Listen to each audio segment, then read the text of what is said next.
ফেসবুকে কাজ করলে আসলেই কি টাকা পাওয়া যায়? কিভাবে টাকা পাওয়া যায়? আসসালামু আলাইকুম, কেমন আছেন সবাই? আশা করছি আল্লাহর রহমতে পরিবারের সবাইকে নিয়ে সুস্থ আছেন, ভালো আছেন। আমিও আলহামদুলিল্লাহ বেশ ভালো আছি।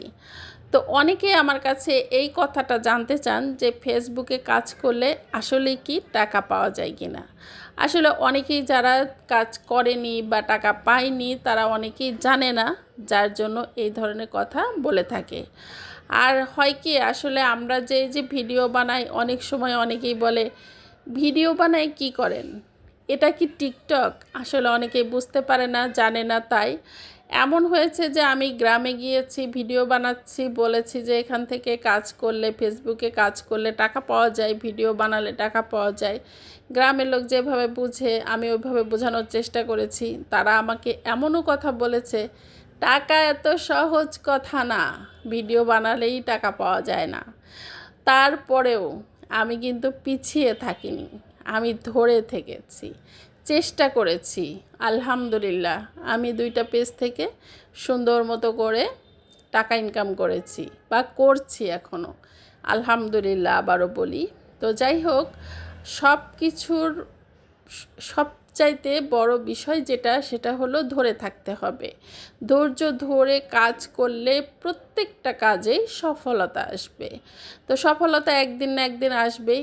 আমারও এসেছে এবং আমার মেয়ে, তারও পেজ আছে, সেও ইনকাম করে আলহামদুলিল্লাহ। তো যার জন্য আমি বলবো যে হ্যাঁ, টাকা ইনকাম করা যায় ফেসবুকে, তবে এতটাও সহজ না যে আমি আজকে একটা ভিডিও দিয়ে দিলাম, কালকেই আমার ব্যাংকে লাখ লাখ টাকা ঢুকে যাবে, ব্যাপারটা এরকম না। এখানে ধৈর্য ধরে কাজ করতে হবে। ধৈর্য ধরে কাজ করলে ইনশাল্লাহ একদিন সফলতা অবশ্যই আসবে। তো আমার রিলেটিভের মধ্যেও অনেকেই আছে যারা কাজ করতে গিয়েও কিন্তু অল্প কয়েকটা দিন ভিডিও দেওয়ার পরে তারা বারবার বলেছে কেন মনিটাইজেশন হচ্ছে না, কেন আমি টাকা পাচ্ছি না। এই যে অধৈর্য হয়ে তারা কিন্তু এখান থেকে চলে গেছে। তো এরকম হলে হবে না। প্রচুর ধৈর্য ধরে নিয়ম করে সব কিছু বুঝে ভিডিও দিতে হবে এবং অবশ্যই কাজের সৌন্দর্য থাকতে হবে।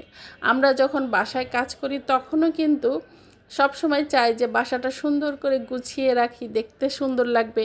ঠিক এরকম ভিডিও বানানোর সময়ও কিন্তু এটা মাথায় রাখতে হবে যে আমাকে সুন্দর করে কাজ করতে হবে এবং অ্যাক্টিভ থাকতে হবে। অ্যাক্টিভ থাকার কোনো বিকল্প নেই। তো যাই হোক, অনেক বেশি কথা বলে ফেললাম। আসলে আমি গিয়েছিলাম, বাহিরে গিয়েছিলাম একটু কিছু দরকারি জিনিস কিনতে। তো সেগুলাই কিনে নিয়ে আসলাম এই যে। তো সবাই ভালো থাকবেন, সুস্থ থাকবেন। আল্লাহ হাফেজ।